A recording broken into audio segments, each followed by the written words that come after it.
Hi, everybody. Welcome to the training today. We are going to be covering the Continuum of Care Program housing unit payment options. So today we are going to go over operating, rental assistance, and leasing for the CoC program. My name is Melanie Mondello. I work for the Technical Assistance Collaborative, most of you know us as TAC. And I am looking forward to talking this through with you today so you know the options for how to secure and pay for units for people experiencing homelessness who are entering your Continuum of Care program project. So this is our agenda for today. We are going to go over some level setting information about program components, what HUD sees as project types. We're going to talk through in detail the eligible costs for each of the different budget line items. You will see throughout the presentation the abbreviation BLI, and that's a budget line item. So again, we'll talk through operating, rental assistance, and leasing, which all can be used to secure housing for people experiencing homelessness. And then at the end, we're going to go through other unit costs that are allowable and funding considerations as you're thinking about how to put your project together and what funds you'll use from CoC versus what funds you'll use from other sources to make your housing project as useful to everyone as possible to meet the different needs of the different families you're going to be serving. Okay, so some of you may already know these program components and eligible costs, but we are going to go through them just so you can kind of have that front of mind as you're thinking about the money part of it when we get into the budget line items. So as a overall arching theme umbrella, HUD has a category called permanent housing. And within permanent housing, they have two different models. They have permanent supportive housing, which is for people with disabilities and people that are going to need longer term supports and housing to be able to remain in units. They also have a model called rapid rehousing, which is also a permanent housing program, but the rental assistance part of it, for our part of the program, is up to 2 years. So for these types of permanent housing, there has to be a lease. People need to have tenant rights to those units, and the leases must be at least 1 year, and then they have to be renewable month to month after that. That's important framing information because as I get into the budget line items, you're going to be thinking about your budget and your projections and how you want to help people think about their steps during the program to get income and their steps after the program to get income and keep the unit that you help them find secured for their family to live in. So a little more information about each of the housing types. Again, this is just an overview, so framing. Permanent supportive housing, again, is for people, people have to have a disability to be in permanent supportive housing and also meet the homeless criteria. Rapid rehousing programs may also, of course, serve people who have disabilities. It's just not a requirement. And then they would also have to meet the HUD homeless definition.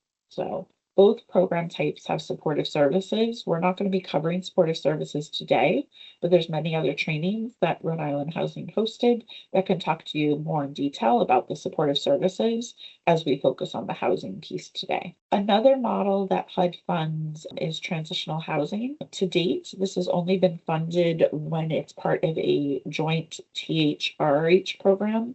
So a program that has both transitional housing and rapid rehousing. Going forward, there may be more interest at HUD of funding transitional housing on its own. So it's important that you kind of familiarize yourself with this model. Transitional housing is also 24 months. People do have to have a lease, but they could also have an occupancy agreement. So it's not as strict as the permanent housing models.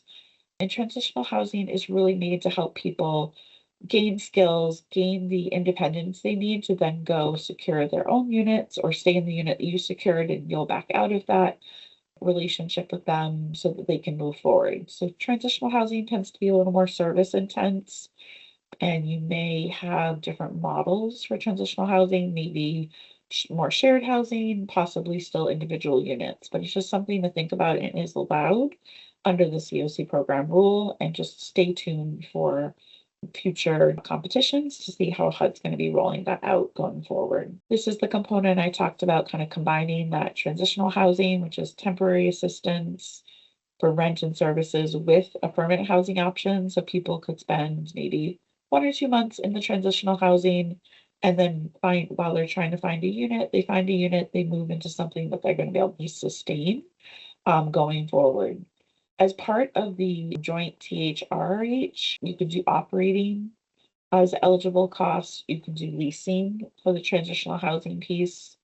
And you'll have a little more complicated budget if you have a joint program, because you'll have your TH budget.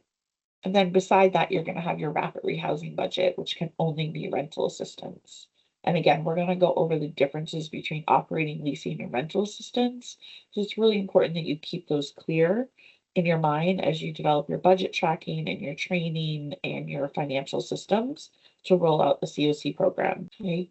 Here's some design considerations. This is more for your reference going forward if you're going to go into this project type. And then here's just some resources on program components. If you want to dive more deeply into this, these are federal level resources. And again, Rhode Island Housing has sponsored other trainings this year that'll be posted if you want to dive a lot deeper into the different models and what HUD would expect you to have as design options and supportive services to help people either get or maintain the housing that they need to live in. This is where we're going to spend a lot of our time today under eligible costs. So for eligible costs, you can see here on the left-hand side, there's a very long list of eligible costs. And then across the top, you can see the different models that we talked about a little bit. I focus just on the housing part of the models, but there's also the two at the end, SSO, which is support services only, and HMIS, which is the homeless management information system. So as you can see, there's a lot of options. So if you're a PSH program, you can do a lot, right? You can do all the eligible activities. The key is you can't do all of them in the same project. So that's really where we're going to spend the most of our time today is, of course, you can have a permanent supportive housing program that uses leasing as the budget for housing units. You could also have one for rental assistance. You're not going to have a permanent supportive housing budget that has both of those. You really need to pick your path when you're designing your project about how you want to cover those housing costs, what you can cover with your matching and leverage funds, and what you need the CoC program to bring to the table to make a comprehensive program that can help people exit and remain out of homelessness going forward. For rapid rehousing, it's important to know that if you have a rapid rehousing program, which is permanent housing, but you can pay for up to 24 months of rent for somebody, and then the services to go with, that would only be a rental assistance budget line item. So once you get more into the weeds, you'll see there are sometimes more restrictions. Transitional housing, again, the world is your oyster. Depending on how you design it, you can go with any of the models that are available here, but you really have to think through like what's going to last the longest for you, what kind of funding sources are you bridging together, that type of thing. So this is just, again, for your reference going forward, but it's important, again, to say, like, just because everything's checked, everything's not going to be in every project that you design. If you're new to the CoC program, welcome. This is a slide I would print out and put on your desktop if you keep things that way, a bulletin board, if you're like me and still have that. Eligible versus approved. People come to these trainings, they get really excited about the things I tell them, and then they go back and they're like, oh, I can't do that. That's not the way my project was written. There are things that are eligible, which is the chart we just looked at, and then there's things that are approved based on your project design. So if you're coming in and you've inherited a project from one of your peers who's no longer there, has moved into a different position, they've already designed the project. The project has been designed at your agency level. It was submitted to the CoC for review. They liked it. They approved it. They submitted it to HUD. HUD liked it. HUD approved it. And now you have a contract with HUD. So HUD expects you to do what you said you would do in your project application. That's really important to know because it could be that you have a renewal project, which has been around for at least 1 year, and it's being renewed on an annual basis based on your competition locally. And that may be kind of a fixed model that you can't do a lot to change. But there's typically new funding every year. So it could be you take the information today and you're like, okay, I already have this model where I have this rapid rehousing, it's going well, we're fully utilized.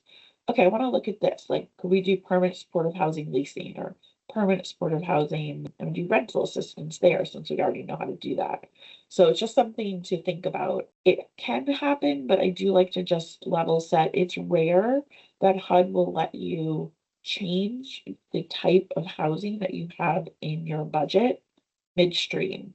So if you design a leasing project, because of the way the budgets match and don't match, it can be very hard to flip to another model. It's not impossible, but it takes a lot of work and a lot of organization. So really, once you design a project, you're not stuck with it forever, but it's very hard to make the math work and get the HUD approval if you want to change to another housing type. So if you start as an operating project, it's very unlikely that you're going to someday become a rental assistance project. You would probably design something new and put that to your CoC and to HUD for review and hopefully approval. So this is just good to keep in mind. I'm glad you're here today. I'm going to tell you about all the things you can do.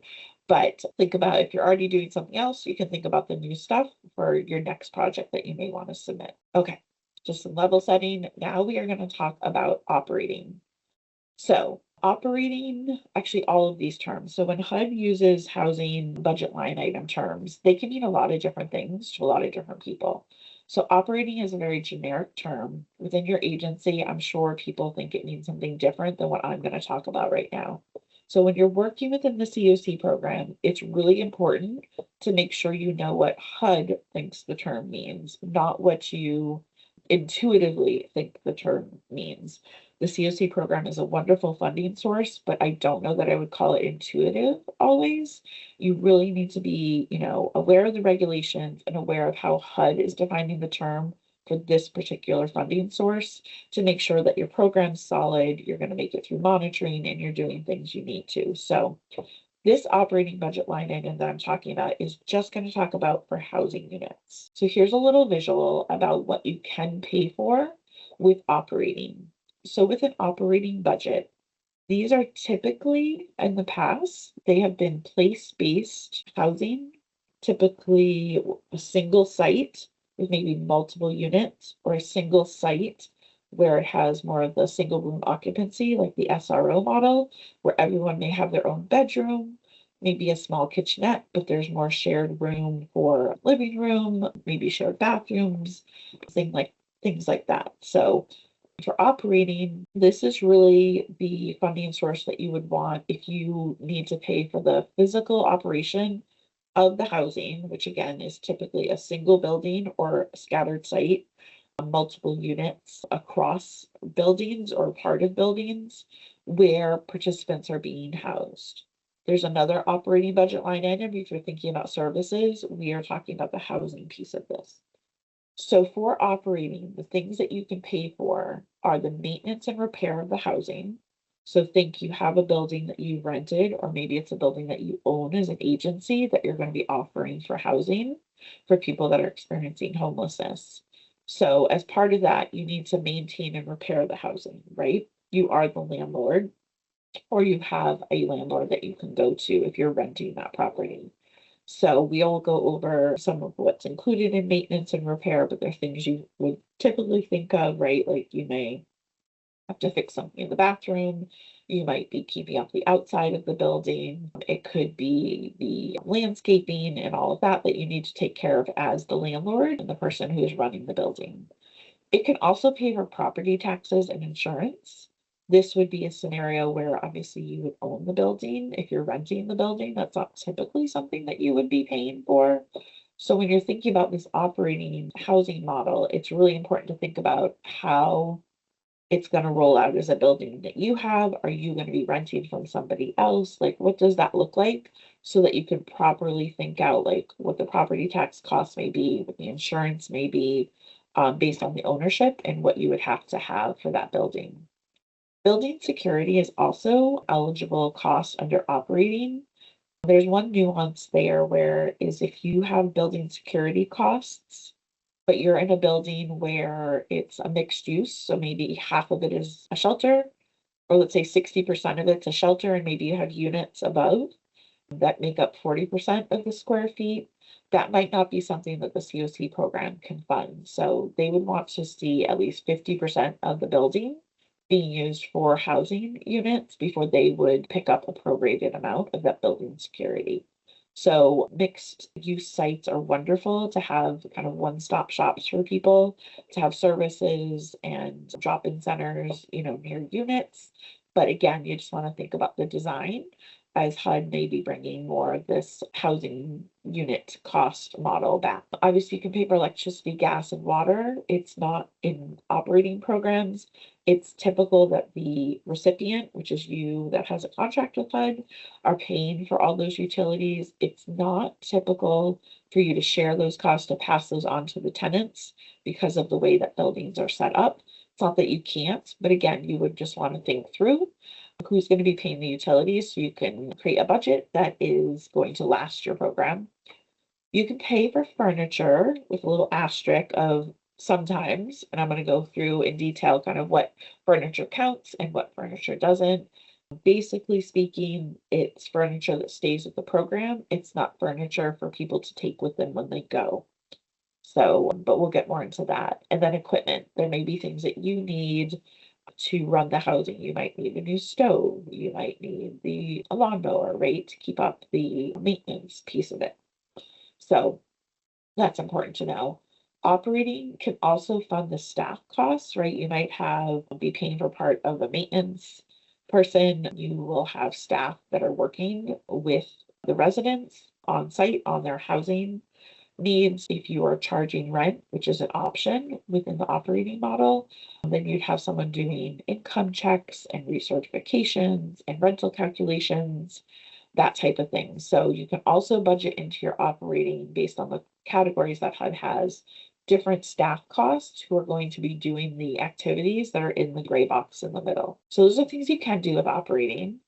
You can see at the bottom, it's multiple project types. So it's PSH, which is that permanent supportive housing for people with disabilities experiencing homelessness. You could have a TH project that uses operating, so that transitional housing. You can do the joint program, the TH-RRH, where the operating would be the TH side of it, not the RH side. And then if you have an SSO, which is support services only, then that may be something that you build into that budget also. So it's just as important to talk about things that you cannot do with operating, because people try every year to do these things and HUD will always say no. So with operating funds, again, let's say you have a mixed use building. Maybe you have 3 units that are going to be covered by CoC program operating, and you have 3 project-based housing choice voucher units. You cannot have rental assistance and operating in the same unit. So let's just say units 1, 2, 3 are going to be our CoC program. 4, 5, 6 are my project-based housing choice voucher funded through my local housing authority. You cannot use your operating funds to support the 4, 5, 6 units, those 3 units that have rental assistance in it. It's seen as double dipping because operating, right, is the money that you pay for the building to keep it up, cover the costs of things that rent would pay for. So if you put operating and rental assistance in the same unit, you're getting rent for things that you already have money to do for under your operating. So that's why they cannot go together, because then you're getting $2 for something that you only have $1 of expense for. People always say, but the money doesn't cover all the costs. It doesn't matter. You cannot have operating and rental assistance in the same unit. You can have it in the same project, but this is where you are going to make best friends with your finance department, and you're going to have really, really clear allocation schedules and budget tracking to make sure that you are prorating any maintenance for that building based on the percentage of square feet or the number of units that's in that mixed use building. So you can have it in the same project, you just can't have it in the same unit. If you have it in the same project, you need to have very strong financial controls and very strong allocation and prorating methods to make sure that you are not double billing the federal government for that housing unit. Operating is a term that you'll hear for emergency shelters. You cannot pay for emergency shelter with CoC program funds. It's just a hard and fast rule. There's a program called Emergency Solutions Grant. There are local or state funds in Rhode Island that cover shelter costs, but there's no scenario in which CoC program operating is going to be able to support your shelter facilities. That would be operating under that other program, Emergency Solutions Grant. and why it's so important to know like what the term means within your funding source. So I talked about for operating, you could be the owner of the building, or it could be something that you're leasing and then having people live in. So the grant funds from HUD under CoC program, they can't cover the maintenance and repair costs that are in the lease. So if you signed a lease with a landlord for a 5-unit building with like some shared space, maybe on the bottom floor or the second floor, and the landlord says they're going to take care of all the landscaping, they're going to take care of the shoveling, they're going to take care of all that, then you can't use your operating funds to do that because, right, you're in a contract with someone, it's their financial responsibility, and you need to use your operating funds for things that you haven't paid this third party for. So again, this is where your controls come in for your project to make sure that you know what's in your lease, you know what's in your operating budget, and then being able to track that through your financial system and make sure that you have a process to review invoices very carefully before billing them to the federal government. Okay, so furniture costs. This is the biggest question we get in operating in projects with an operating budget line item. So the HUD rules around furniture for a housing project that uses the operating budget line item is you can purchase the basic furniture that stays in the unit. It's an eligible operating cost. It has to be reasonable, right? It can't be a high-end remodel or furnished apartment, but you could buy reasonable furnishings for the unit with operating costs. You can put up blinds for privacy. You can get beds, maybe you can get kitchen table, that type of thing. But the key with furniture costs is they can't cover things that you're planning on sending with the client. Or if you have a model of a program where you have a unit and you're going to back out and the person's going to take over a lease, right? If you're leasing these housing units, then you're going to have to move the furniture out with you. So you have to have some way to inventory and track. So operating furniture costs are things for the project.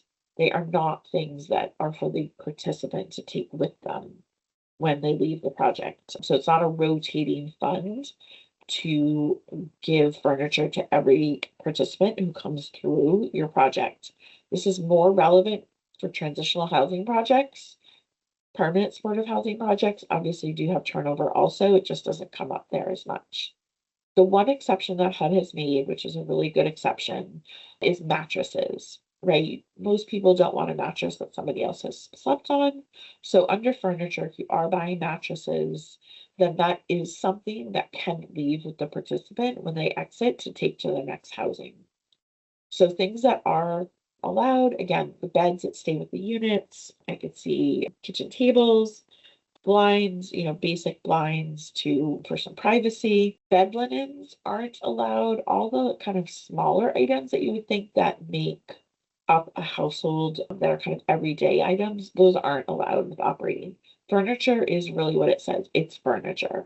So again, when you're thinking about your model, if the model is something where you're doing transitional housing and you want people to be able to bring it with you, you would find other funding sources for that. You might use funds that you have for leverage. You might already have this type of project somehow in your agency that you can leverage into this new program that you're going to be designing. So other things that would be eligible under operating, and these are kind of going through those budget line items.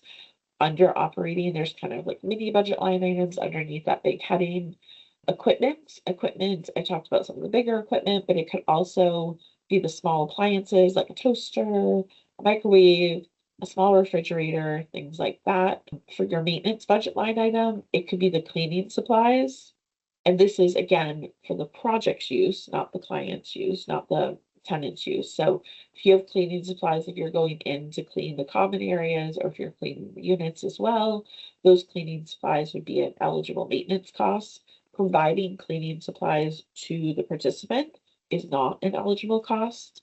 You may be contracting out for somebody to do the cleaning for the common spaces or the units upon turnover. That would be an eligible cost. Could also be the staff time. Here's the building security example that I talked about. For a structure where more than 50% of the units or area, if you're doing square foot, is grant fund paid. That is when building security becomes an eligible cost. So let's say you're 60% of the units or 60% of the square footage area, then you could bill the HUD for that prorated amount. You couldn't bill for 100% of it, right? Because you don't have 100% of that area. You would share the cost with whoever's in the other 40% of the space. If you have 100% of the space, then obviously you could pay for 100% of the building security that you need to make that program a safe place for people to live. Here's a list of all the things that we wish we could pay for, but that HUD has said, no, I'm sorry, we're not going to approve that. So I'm not going to read this list to you, but again, these are kind of daily consumables for program participants that as a project, you absolutely would want to try and find a way to help support them to get through donations, through budgeting, through, however you can get these things to people. But if you have an operating project for your housing unit, you cannot use your operating budget to pay for these kind of smaller consumable things that are just for the program participant and not really as part of the overarching project cost. Okay, that is the end of operating for now. Are there any questions, Rosa, in the chat? I should have said that in the beginning. If you want to ask any questions, you're welcome to come off mute or put something in the chat. I don't see any come in. Okay. But I'll yeah. keep an eye too. Okay, great. Yeah, that makes sense. This is a model that HUD used to see a lot of projects funded under, but for the past decade or so, it really hasn't been utilized a lot. But I can see for future competitions that this may be more popular going forward. So it's good to familiarize yourself with it and be thinking about it if you're thinking about new projects that you want to design. Okay. So before I go into rental assistance and leasing, I just wanted to again do some level setting on what I mean when I say certain terms that I'm going to use a lot throughout my description of rental assistance and leasing.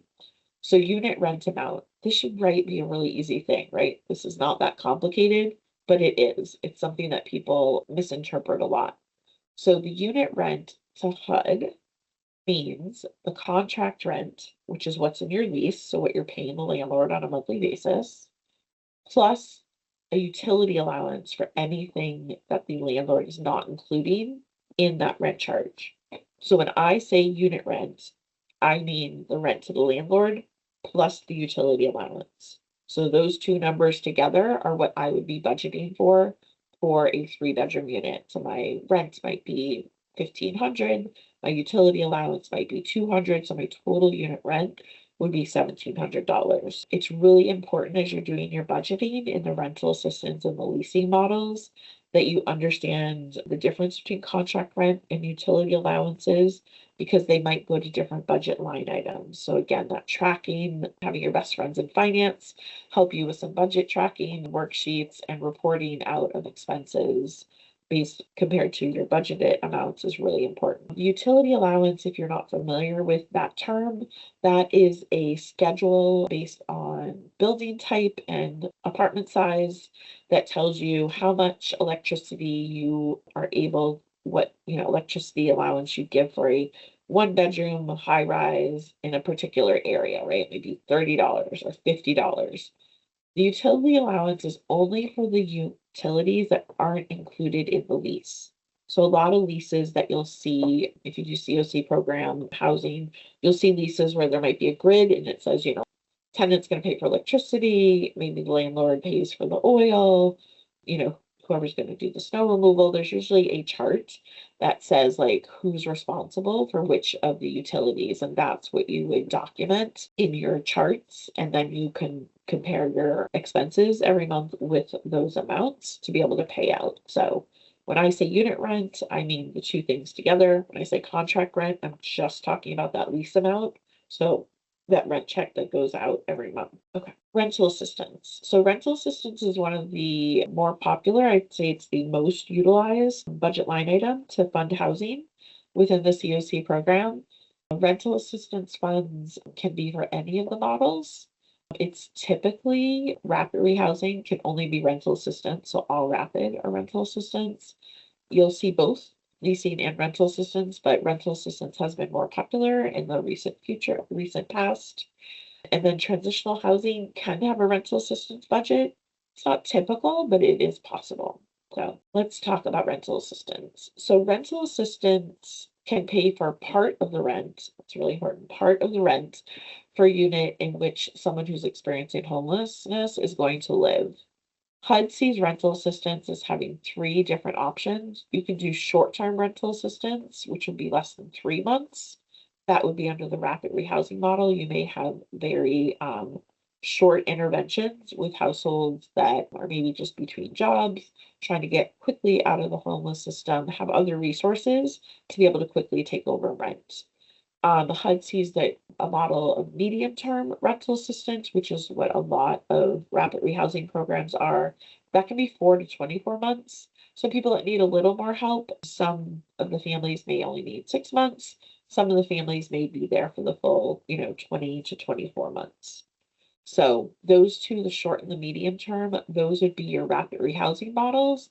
Or if you want to do transitional housing as rapid as rental assistance, then those would be the models you'd use there also. The long-term rental assistance over 24 months of supporting the unit costs, part of the unit costs, that would be your PSH models, that permanent supportive housing. So when you're thinking about rental assistance, again, it's across the board, both PH models, TH, and then of course the joint component, TH and RRH. HUD talks about rental assistance in 3 different ways, also about how you can structure your leases. So rental assistance can be tenant-based. That means that I, as the tenant, the person who qualifies for the program, has a lease with the landlord. You could support me through that, right? You can help me understand it, but the lease, the contract is between myself as the eligible participant and the landlord. And that is something that I would sign. The agency does not sign as part of that. The agency may have a financial relationship with the landlord to pay their portion, but they're not a lease. Project-based is a really good model where the subsidy, the rental assistance, is tied to a particular building. Sometimes it's tied to a particular unit. So you may get a landlord, they're going to commit Unit 1C, that's going to be the CoC Program rental assistance unit. If I'm living in 1C and I leave, Rosa is maybe the next person on the list. Rosa would come in and she would take that same unit. There's no housing search and project-based typically. That is something that I think is a preferred model. It doesn't always happen. You have to have a very large scale rental assistance program to really make that work well, but it is allowed and it is something that you could see more of in the future, depending on how HUD prioritizes funding going forward. There's also something called sponsor-based under rental assistance, and sponsor-based is a little bit of a hybrid of the tenant-based and the project-based. So sponsor-based is where I, as the agency, am going to come in on that lease with you. So I, as the agency, you might have like a 3-party lease where it's myself as the agency, the recipient who has a contract with HUD, or my subrecipient. It could be me as the program participant, and then the landlord. And so that means there's 3 parties that are involved in paying for that unit rent and who are responsible to the landlord. Sponsor base is a really good model. There's pros and cons of sponsor base based on the financial commitment that your agency can make. And we'll talk through that a little bit when we go through the budget. So there's 3 different lengths of assistance and there's 3 different models. When you're going through writing your application, again, if you have a renewal, you'll just look at your application, you'll know what kind of design you have. But if you're writing a new project, these are decisions you're going to have to make as you're designing that budget, and obviously they'll impact your budget projections. So, okay, let's talk more about rental assistance. So for rental assistance, beyond the unit rent, you could also pay for the first and last month's rent, right, to be competitive in these really tight markets. You can pay a security deposit up to 2 months' rent if that's allowed through your local tenant landlord laws, if it's not prohibited. HUD doesn't prohibit it. You might have something locally that does, but you can pay for the security deposit. Under the PSH model, you can pay for up to 1 month of property damages. So if someone leaves a unit and the security deposit isn't enough to be able to cover the damages that were left, you can pay up to an additional 1 month of property damages for that unit to help the landlord not lose funds, to keep that relationship going. Unfortunately, for whatever reason, property damages is not an eligible expense under rapid rehousing. I'll apologize that you are going to see materials on the HUD exchange that say it is an eligible expense. Please trust me that they are wrong. If you look in the regulation, it is not an eligible expense. So property damages are not for rapid. They are for that permanent supportive housing model. Under rental assistance, you can also do a vacancy payment. So people may move. You may know about it right away. You may not know about it right away. But the vacancy payments, if someone gives notice and you need to give the landlord notice, you can pay for a unit that doesn't have a person in it for up to 30 days. Okay. That may be because of the way your payment contracts are set up with your landlords. It could be that you have to give a 30-day notice from the first of the month. So your 30-day vacancy payment actually starts right at the first of the month. So if I today was to find out that my person is leaving, I would have to give the landlord notice. So I'd probably be actually paying through the end of December because I have to give 30 days notice from the first of the month because that's what my contract says. So you don't want to take advantage of this, but you do have to abide by the terms of your financial contract with the landlords that you're renting from, because that relationship is really important. This kind of bullet that's indented, this is a nuance that people don't talk about much, but it comes up as a question quite often. So the basic rule around units is you can't have 2 units at one time. So I can't have 2 units rented for me for my housing costs at the same time and have the CoC program pay for them both. So all of us have moved before, sometimes it's not a perfect, like, oh, this ends on the 31st and this starts on the 1st. There can be an overlap. So HUD's not going to pay for a planned overlap, but we serve a population who may have housing challenges. They may have had to leave quickly for one reason or another. They may come back to you before that vacancy payment time is up. And HUD does allow, in those limited situations, that if you're paying a vacancy payment on a unit for someone, right? Like, let's say, the scenario I gave, today's the 3rd, I know someone's leaving, I give my notice. If I've kind of lost contact, with the program, but I come back before the vacancy payment's over and find a unit before that vacancy payment time is up, you can still move forward and rent the next unit for the person. It's not seen as renting 2 units at one time because, again, you have to close out the relationship. You didn't plan for this to happen. You're meeting people where they're at.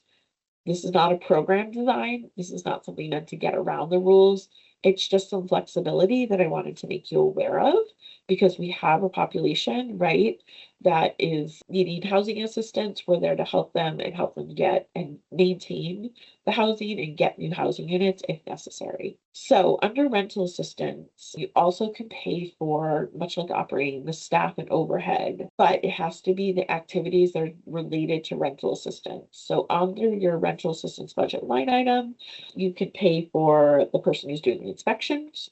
You could pay for, let's go to that slide. You can pay for the person who is processing the rental payments. So there's probably someone putting together what's called a rent roll of all the units that you have to pay out, and the landlords that are active and inactive. You have to charge rent if you do a rental assistance project, so you can't waive a participant's portion of rent. So you're going to have to gather their income documents. You're going to have to know who's living in that unit so you can gather their income documents, figure out what the allowances are, figure out any deductions, that type of thing. So this slide tells you kind of the things that you can do within your rental assistance budget that are considered rental assistance administrative costs.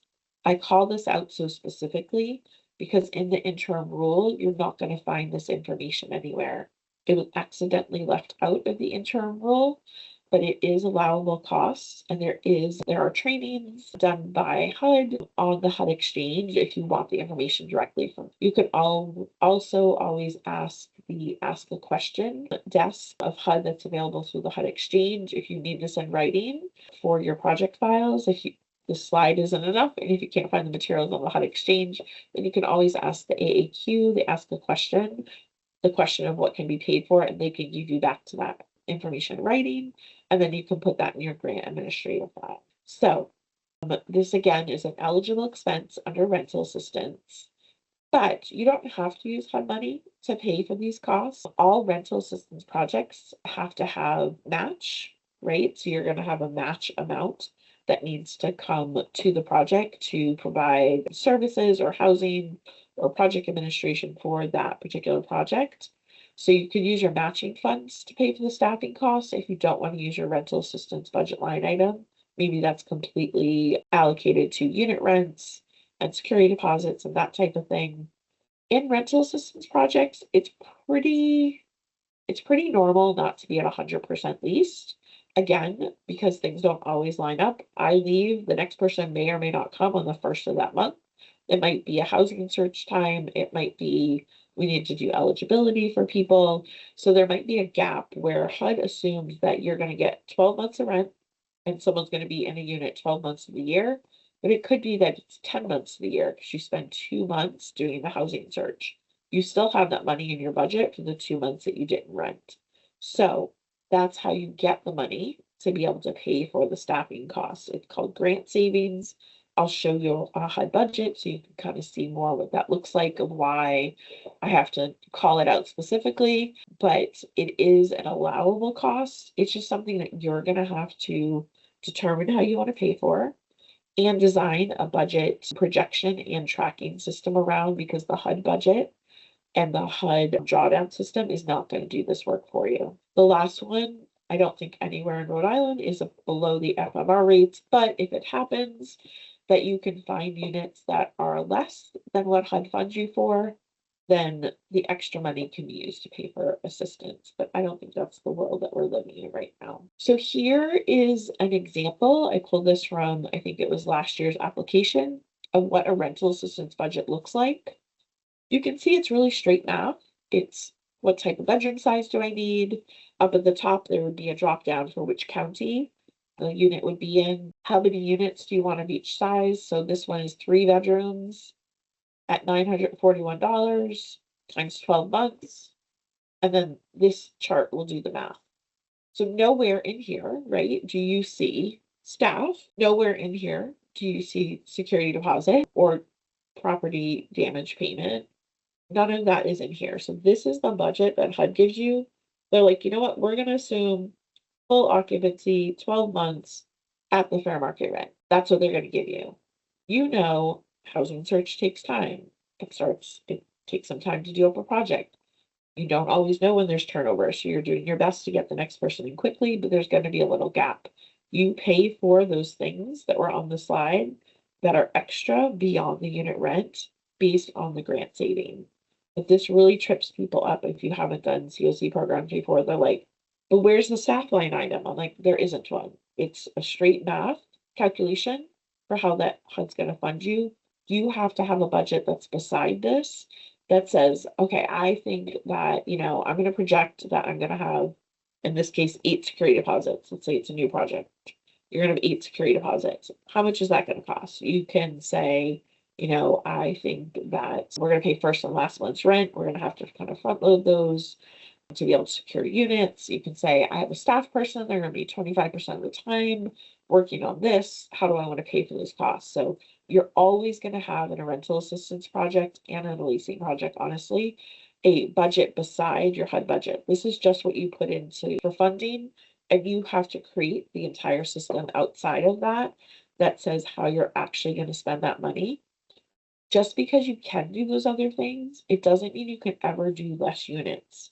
So HUD says you can do all those extra things. They don't build it into the budget, but you can never, let's just pick on this project, you can never serve less than 8 people. So you can't say, my staffing costs have gone up. I need a full-time person now. I'm going to do 7 units and get a full-time person. You always have to do the number of units that you promised to HUD, despite having the extra cost that you might want to. Before I came to TAC, I had 25 rental assistance projects, and it is, I hope if you like spreadsheets, you'll love rental assistance projects. So it's really just a matter of tracking and projections and working very closely with your finance team to see what expenses your project has. Because again, if you look at this chart, this is assuming I'm paying the entire rent as the project. But I told you, right, under rental assistance, you cannot waive the tenant portion. So tenants have to pay a portion of the rent if they have income. If someone has no income, you'll be paying the full amount. But if someone does have income, they'll probably pay 30% of that adjusted amount towards the rent. So that's another way, right, that you build those grant savings that you are going to be able to put towards those kind of extra costs that you may have. So again, this budget doesn't tell you any of that. That's all the devil's in the details. Here's just a written version of what I just told you about how the funding works. So it's units times fair market rent times months. That's your award. There's a nuance here that sometimes if you've been around for a long time, you may not need the full fair market rent. So it could be units times what you told HUD the units are costing you times 12 months. So that's a possibility for your rental assistance budget. All this information of how HUD's going to fund you each year for rental assistance will be in the NOFO, the Notice of Funding Availability, that is published either every year or every other year, depending on how HUD is structuring things. Okay, again, I talked a lot about you have to charge rent. That's what creates those grant savings, and you really have to have strong budget tracking if you're going to fully expend funds. And it's really important to fully expend your rental assistance grant, because if you don't, that money doesn't go back to Rhode Island. It just goes back to the big general pot of money at HUD and probably gets used for other things that aren't Rhode Island based. So you want to fully expend your funds if at all possible. And that takes a lot of monthly projections about what your average rents are, what you anticipate participants like incomes to be, what your turnover rate is for how many like new security deposits you're going to have to give out, your staffing model. Again, if you've had any vacancies. It's also usually something that CoCs score on, right? They don't want to fund projects that are constantly giving back money. It's hard to give back zero, but you want to get as close to that as possible as you can within your agency allowable activities. So here I just have some things to think about, the rules we just went over, but here's some things to think about when you're thinking of rental assistance models. And then I have a similar one for leasing, just so you can kind of do, you want to call it the pros and the cons, because everybody kind of has their feelings about what's good and what's bad. But these are just some things to take away from what the rental assistance model allows you to be able to do. So for rental assistance, the leases between the tenant and the landlord, leases between the tenant and the landlord.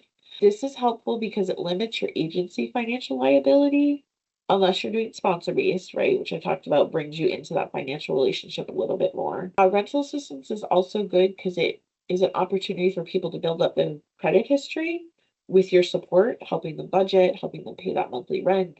They'll start building up credit history where they may have none, or they may have a unfavorable credit history, which is impeding their ability to do the next thing they want. For rental assistance, there is the allowance for the units to be owned by the recipient, which is the person with contract with HUD, the subrecipient who would have a contract with a recipient, any of the parent organizations, right, the spinoffs. You might be able to own the unit that rental assistance is going to be used in, but if you're doing that, the inspections and the rent reasonableness, which we haven't talked about a lot, I'll tell you a little bit, those have to be done by a neutral third party.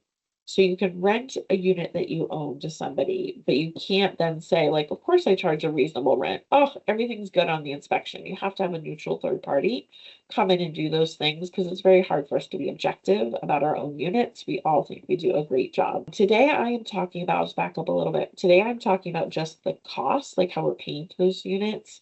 There was a training done, I think it was last week, and the recording will be available on the Rhode Island CoC website if it's not already up there, that talks about all the things that go with housing models, like rent reasonableness, fair market rent more, how to do rental calculations, all these kind of tangential things beyond just the budgeting. So I'm happy to answer questions about some of these terms, but I'm not diving into them because our training was already done on that you can watch at your leisure.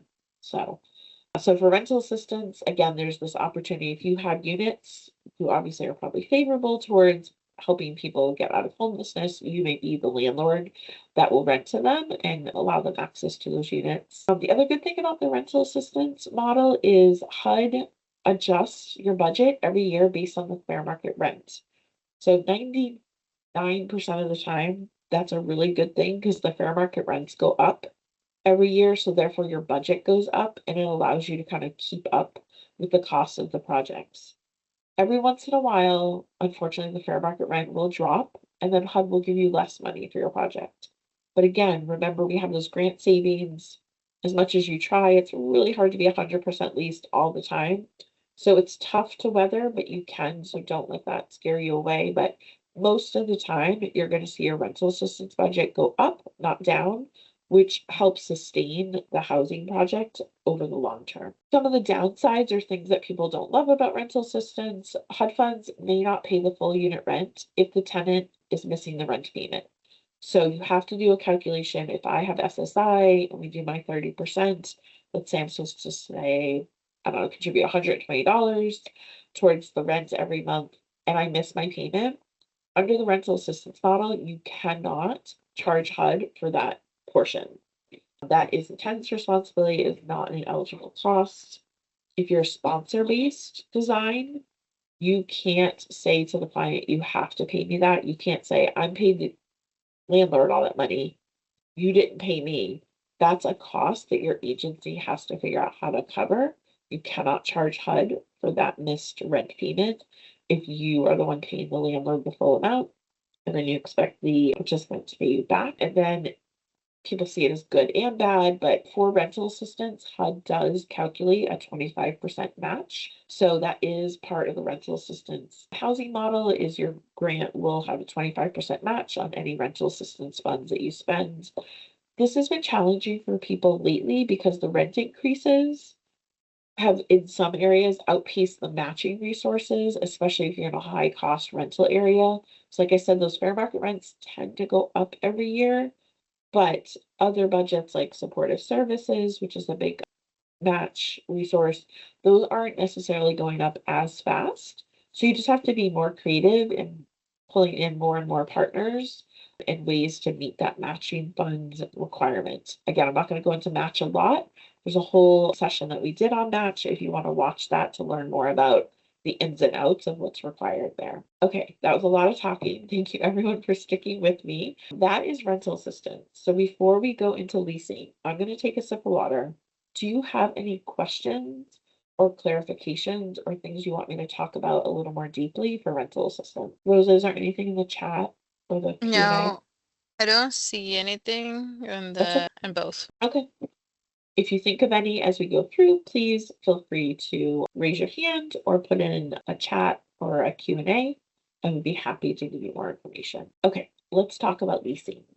So the leasing budget line item, again, to HUD under the CoC program, means something very specific. People get very confused by this. They think, well, everybody has a lease. Doesn't everybody do leasing? But the context of the term is what's important here. So for the leasing budget line item, this was really popular when HUD was funding transitional housing. Or, kind of over a decade ago, this is something that people would use. Some people still use this for permanent supportive housing. It's very useful in highly competitive markets. We will do the same thing like we did with rental assistance. I'll go through the basic rules with you, and then we'll talk about the pros and the cons. So you can think again, if you either have this project and you want to know the full capabilities of what you can do with your leasing budget line item, or if you're thinking about a new project in the future, you'll know how to design it to your best advantage. So, okay. So for leasing, you could do two things. You could rent individual units, which is loud, right? That people are going to live in, or you can rent an entire structure and then have it could be units, it could be mixed use, like maybe you have supportive services and housing. Again, I'm going to focus on the housing piece of this, but if you do an application under this budget line item, you'll see at the beginning it asks you, is this a structure or is this a unit? Because that impacts how they're putting the budget together and what your projections are going to be. So for leasing, people like leasing because the grant funds that HUD gives you may be used to pay for 100% of the costs of leasing the individual unit. So it can pay for 100% of the contract rent. Now remember, unit rent is contract rent plus utilities. So on the leasing budget line item, you can pay for 100% of the contract rent. Downside is typically you cannot lease units that you own or your subrecipients or the related organizations and partnerships that you may have. So it's good you can pay 100% of the contract rent, but if you are a landlord or you have a lot of units available, then you can't typically use leasing funds in those. You can ask HUD for an exception for good cause. Sometimes they approve it, sometimes they don't. It's more about, typically they will approve it when it's a really tight housing market. It's when you're using your units for people that, other landlords have turned down. What HUD doesn't want to see is that you're only feeding your buildings and you're taking with the choice of where people can live. That relates to the rental assistance too, right? Like, this is about choice, and HUD doesn't want you to say you can only live in this particular place. So leasing, again, can be used under a permanent supportive housing program. There's still quite a few of those around. Transitional housing, and under the joint component, a lot of the new youth programs that were created have used leasing dollars for the transitional housing piece. Maybe they, leased a whole house or leased a suite of units where youth are living, and then they move out to get their own units once whatever skill building and transitional skills they needed to be able to be more independent were given to the household. So for leasing, you also have these like extra costs that you can pay for. Same thing, security deposit, you can do up to 2 months if that's allowed through local law. First and last month's rent. And then for leasing units, you cannot do a vacancy payment because you are the one who's the leaseholder. You have to pay the rent every month, whether there's someone there or not. So in the leasing model, I have a relationship with the landlord. I am renting the unit and then I am sub-leasing it to the participant who's eligible for the CoC program. So if I have a contract with the landlord as the recipient agency and the person moves out, I still have to pay the rent, and HUD sees that as an eligible cost. Versus, right, under rental assistance, we could only pay up to 30 days. This doesn't mean HUD wants you to leave units vacant. They want you to find the next person as quickly as possible. Some leasing programs do a housing search and have units available, and then they have some money left for people to do their own housing search to find units that better meet their needs, and they would enter a relationship with the landlord, agency to landlord. Some leasing projects are designed where the agency and the client find all the units together. There aren't any like predetermined places, but you can have a mix. So that's why it's just so important to understand this vacancy rule. And if you have a lease with a landlord, you have to pay for those costs. That's why HUD allows you to pay for 100% of the unit rent, because you have a contract and that you need to keep, and landlord relationships are key to successful housing programs because of the partnership it's just so necessary to get good, decent units, having those landlord partnerships and not creating designs that automatically put them at a financial loss. So for projects that have a leasing budget line item for their housing units, you also need to be able to pay for your utilities somehow, right? Like, let's say the landlord doesn't include all the utilities in their unit rent. This is where that concept of unit rent, in their contract rent. This is why unit rent is contract plus utilities. So if you have a leasing budget line item to pay for your units, if you're designing a new program, you will also want to put in an operating budget line item that is your best educated projection of what you will need to pay for utilities that may not be included in your lease. And you know that number based on your experience talking to your peer agencies, like, what are the landlords doing, right? Is it 60% that don't include it? Is it, 20% aren't including it? What are the units that you find people are able to secure? And that's how you would project that. So you would want to have an operating budget line item in any leasing budget line item for housing unit program. HUD also allows, you can see here in the red text, insurance to cover the liability associated with the obligations under the terms of what they would call that master lease. So it's confusing, right? Because I just told you all these wonderful things that operating could do, but if you're leasing and operating and you're putting both of those in the same unit, you cannot do the things that I've crossed out. You can do the things that are in red. Okay. You can also, again, continue to pay for staff. Staff is hard, right? Staffing under leasing and operating budgets is hard because you have more unit costs up front.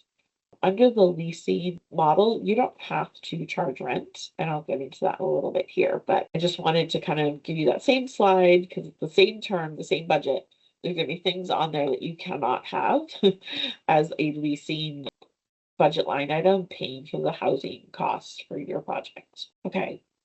Look familiar? Same budget, right? Like when you're doing a leasing project for the first time, you're gonna have the same chart. It's just straight math. There's no supportive, there's no staff line item, there's no extra line item for security deposits. It's just straight math. Once you go into renewal though, it is your original amount plus an adjustment that HUD does based on the fair market rent increases and average across your geographic area. So this is the chart that you would see when you first do a brand new leasing. After that, it's going to be, I think it's a single line item with a number, and you have to, again, really good budget tracking.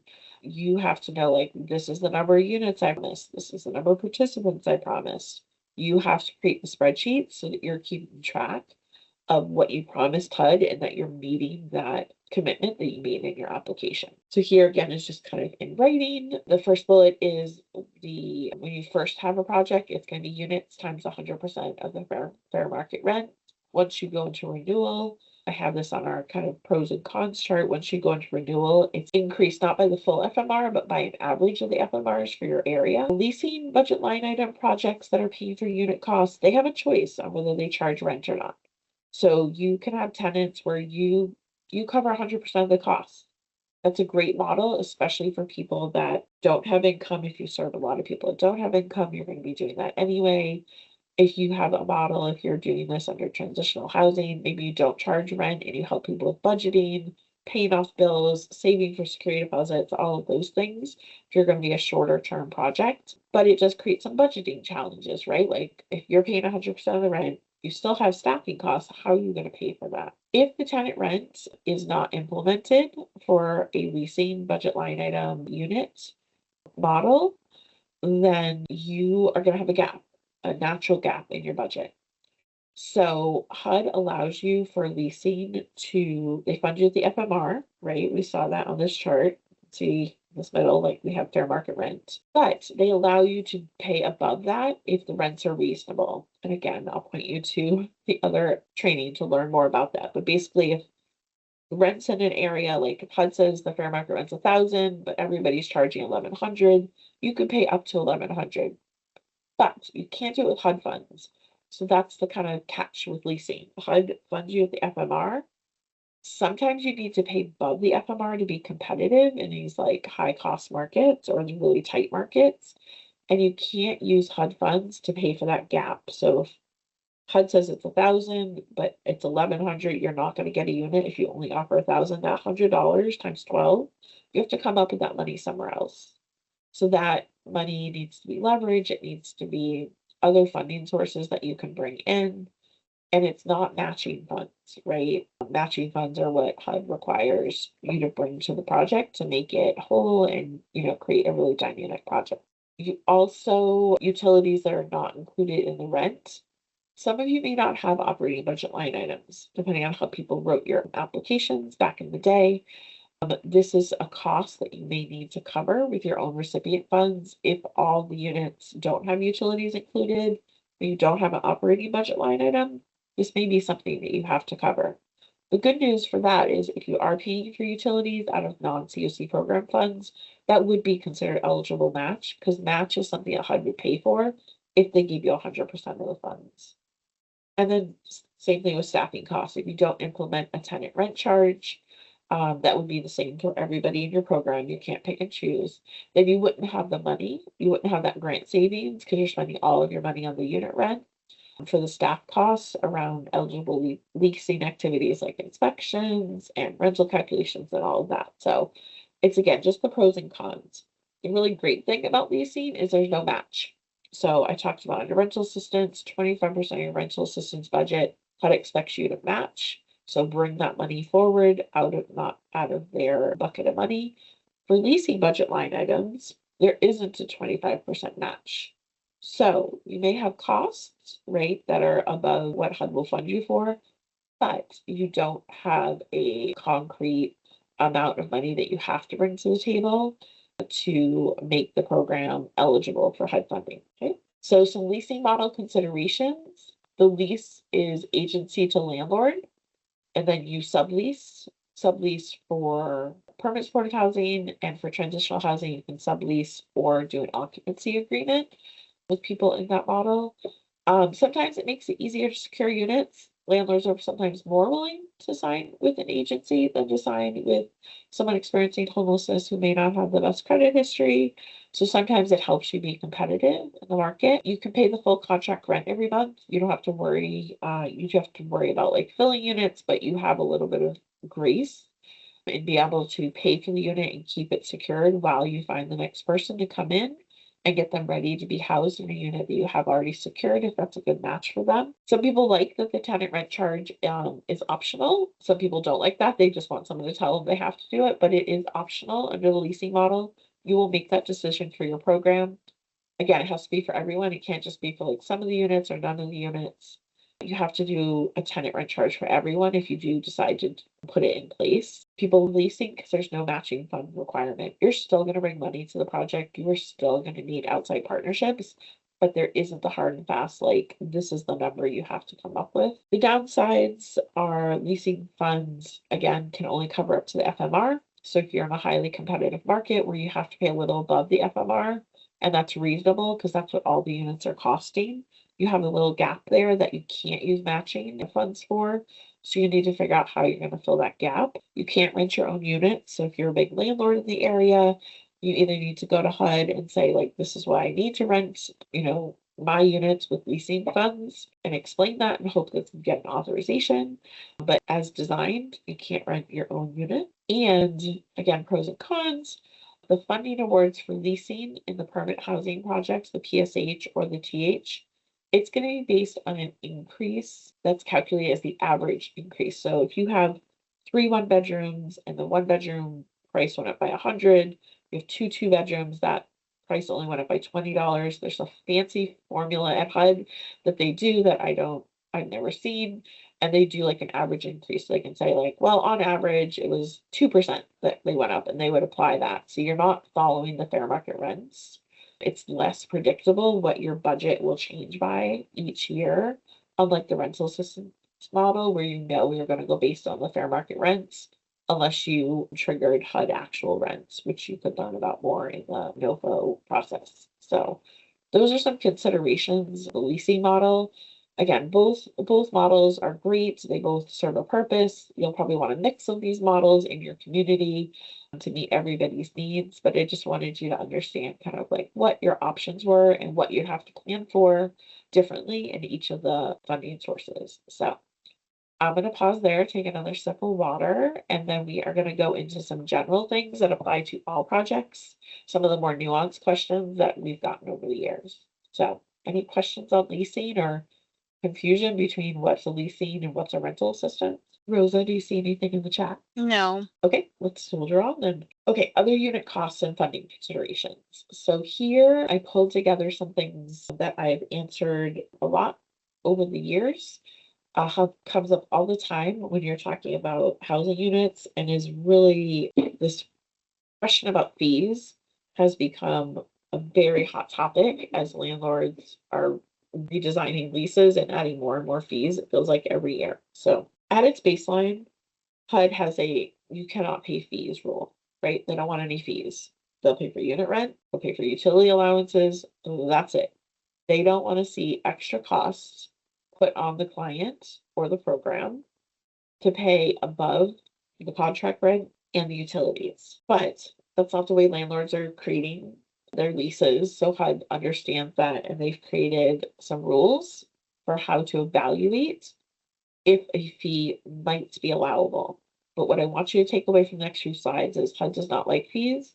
HUD does not feel like they are allowable costs, but they are opening the door just a little bit because they understand that landlords are starting to include standard fees in leases, and it's a very competitive market out there. So for fees, if you are renting a unit, you're working with a client, they found a unit they love, it's perfect, it's in the neighborhood they need, school district, whatever it is, then you get the lease and you're like, oh no, okay, here's some fees. These are things you want to think about. If the fee is included as part of the rental payment, So the rental payment is $1,500, and that $1,500 includes, it's a little higher, but it includes, it'll pay for parking, right? The parking comes with the unit, but it's part of the regular monthly rental payment. It's not a separate cost. Those going to possibly be eligible costs that you can pay because HUD sees it as part of the contract rent.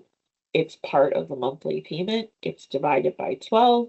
It's not writing a check, for, I don't know, $1,000 or writing a separate monthly payment. Fees that are above and beyond. So like the parking is like, oh, and you can have a parking spot for $50 a month. Those are not eligible, right? That is considered a fee. You cannot require the tenant, you cannot require the tenant to pay it. Under the rental assistance project model, remember I said like people should pay, calculated amount.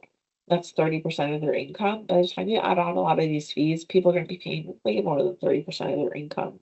And that's not the intention of this program. For leasing, same thing. If you're going to calculate tenant rent and have people pay a portion, it's a fixed amount. You need to treat everyone the same. The other thing with fees, and this is something that's been more popular in some of the bigger cities, is sometimes landlords were trying to say, well, oh, you're a high risk population. The people that you want to house, I'm not sure they're going to be okay. I'm going to charge you extra. And that's not allowed. If a landlord has built into their rental charges and it's applied to every tenant, it would be me, you, the person next to me, everyone who comes behind, that could be an eligible cost and fee. They can't say, well, you have a lousy credit score. I'm going to charge you extra, or I don't trust, like you have a bad rental history. I'm going to charge you this. So it can't be based on risk factors. It also can't be optional or conditional, right? It can't be like, well, you could pay for this if you wanted to. It has to be a required amount of the rental payment. So as you can see, this is a door that was built. It is not a door that is wide open. It is a very narrow criteria about what fees may allow under your project. If you have any questions about fees, I would definitely talk with your team. There may be someone who knows this information. Maybe they've been through this.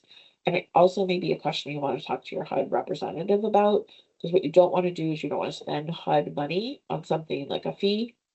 They're going to come, they're going to find it quick. They stand right out in your financials, and then you're going to have to pay that money back. So no fees is general, but HUD does understand that landlords are starting to restructure their rental payments to try and get this money as part of unit rent. So here's some examples that have been kind of the most kind of frequent that have come up. So internet fees are always a question we get, like, can we pay for the internet? Isn't that a utility? You can't survive without internet nowadays.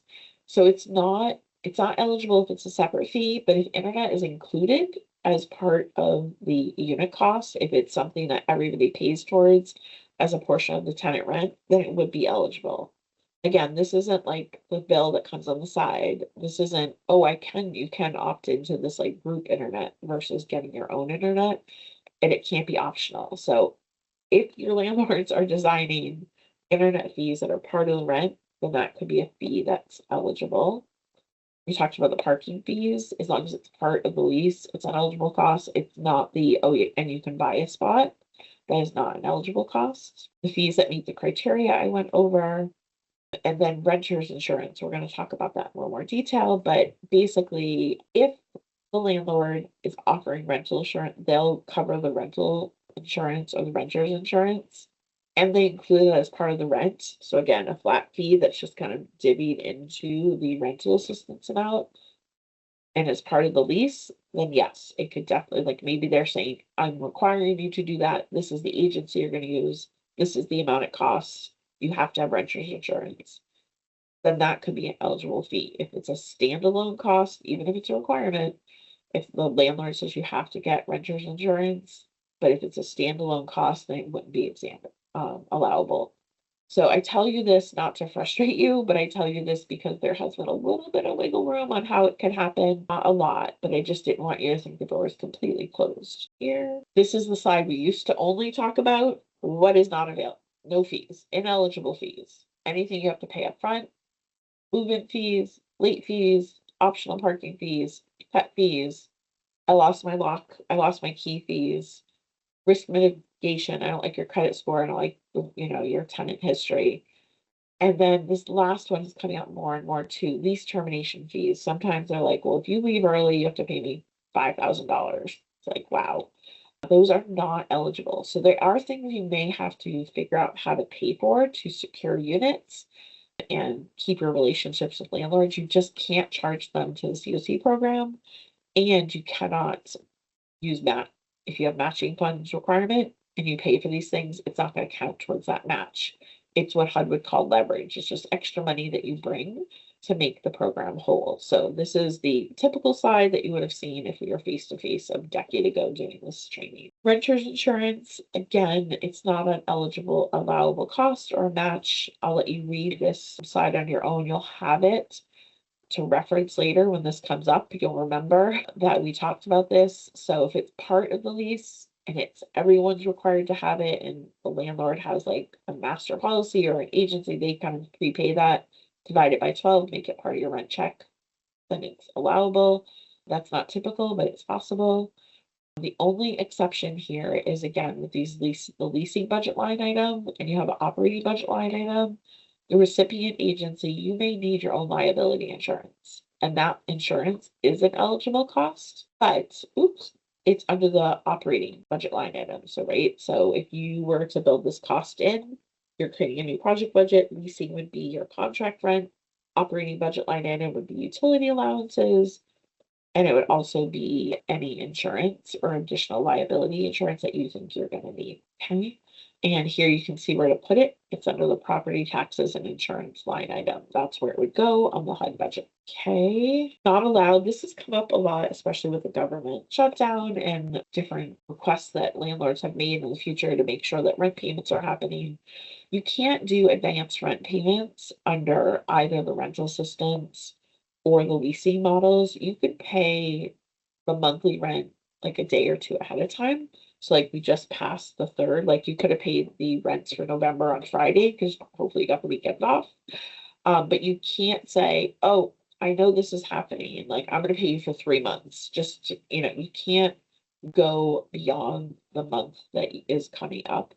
You can again do a few days before and then draw that money down from HUD.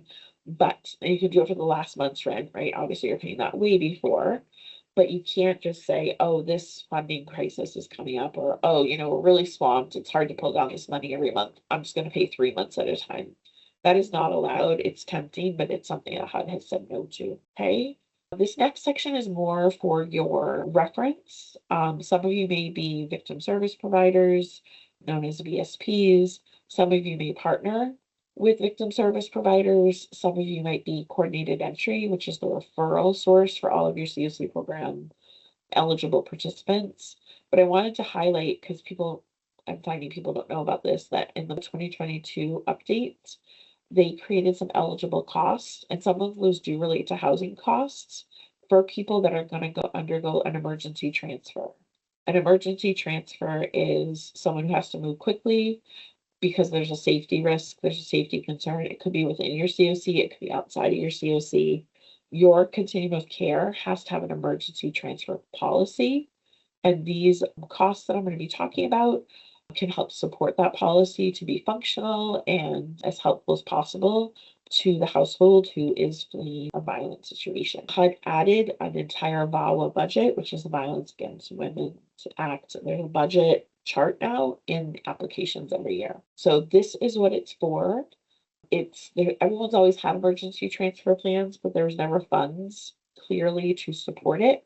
So now you have tools within your CoC programs that create high functioning transfer plans that really set people up for success and get them quickly out of dangerous situations and into situations that are sustainable and not going to hopefully end up as a dangerous situation going forward. Again, this is going to be a lot of words. It's all here. I have the website at the bottom of here. You can click on it. It's a one-pager.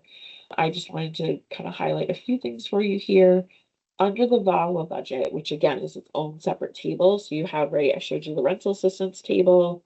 That's all the costs we just talked about. Some projects may have a VAWA budget also. And that VAWA budget is just for emergency transfer facilitation. So it's not anybody. Who's fleeing domestic violence? It's people in emergency transfer situations where you need to support costs. So you may have to move someone quickly and have to come up with a security deposit, right, really quickly. You've already paid one through the rental assistance budget line item or the leasing budget line item. This is above and beyond that. It doesn't matter that you had one already issued to that family, you can issue another one. It can help cover some of the utility costs if someone has to move fast. Maybe they have some bills to pay off, they have some setup fees. It can pay for things like that. So I'm going to go over the items that are highlighted in gray. Here, again, I'm not reading all of this to you, but you have it for your reference later. Housing fees. So these are things thinking about like how to secure a unit fast. I just told you about all these fees that you could not do, and you still can't do them, right, under the rental assistance or the leasing budget line items. But under this VAWA budget, it is an allowable cost to do some of these fees to quickly get units and bring a family and everybody they need with to a safe place. So it could be locks, physical barriers, privacy, pet fees if there's pets in the household and they need to move quickly, post office box rentals, right? If you need a mailing address that's other than your physical address to be able to, deal with any child custody issues, public benefits, things like that. So you're not going to use this often, but I think all systems can do better when it comes to emergency transfers and really creating before the transfer has to happen. Like, okay, how are we going to do this? Who could pay for what? It's really important to know that up front. That way you can move quickly when a person finds a unit in an area that's safe for them to be able to quickly move out of the unsafe situation. So again, this is all for you to reference later, and there's a one-page handout and the link is on the first slide of this section. This is another one that people overlook a lot when they're doing transfers is technology. That's an allowable cost. If you need to do like a Ring doorbell or a security system or internet, like a secure internet, maybe someone who is in a domestic violence situation or stalking situation, someone's like breaking into their accounts and all the things that go with that. So these are things you can think about doing with your emergency transfer funds under the VAWA budget to help people really kind of erase their footprint, get the security they need so they don't just move to the next place and have the same thing happen over again. So if you haven't heard of this, a lot of people haven't, please, read up on this, talk with your CoC about it, and see where this fits in your plan so that you can know before someone asks for an emergency transfer, who can do what when, and how to really set people up for success so they don't have to move over and over again because of safety concerns, as the abusers are, finding people who are trying to flee. Okay, that is what I have for you today. I thank you for staying for the whole session. I am here to answer any questions that people have. I know that was a lot of information in a short period of time. If you're already doing this, it may sound like a refresher. If you're new to this, it may sound like, right, you might feel like a fire hose came at you, but this is being recorded. You can go back and listen to portions that you want. Go look at the slides. Rose is going to send out the slides as a handout and a survey for you to complete if you would like afterwards to tell us any feedback on this training, as well as any additional topics that you want to see Rhode Island Housing and your CoC team think about offering in the future. So that is what I have for you today. Rosa, are there any questions that popped up as I was talking? No. No. Mm-mm. Okay. This is how you find TAC. If you think of any questions later, here's my email at mondello@tacinc.org. Feel free to reach out. If I can't answer it, I will triage you back to Rosa and Sarah and your CoC team if it's Rhode Island specific. Rosa or Sarah, do you have any questions for me before we wrap up or things you want me to talk about or clarify? I didn't have any. Again, thank you for hanging in there. I'm talking about budgets. You can see it's a favorite topic of mine. There are more trainings coming up this year. So if you haven't already registered, there's I think 3 or 4 more before the end of the year. So check out the Rhode Island training calendar. And thank you so much for coming today. Thank you, everyone.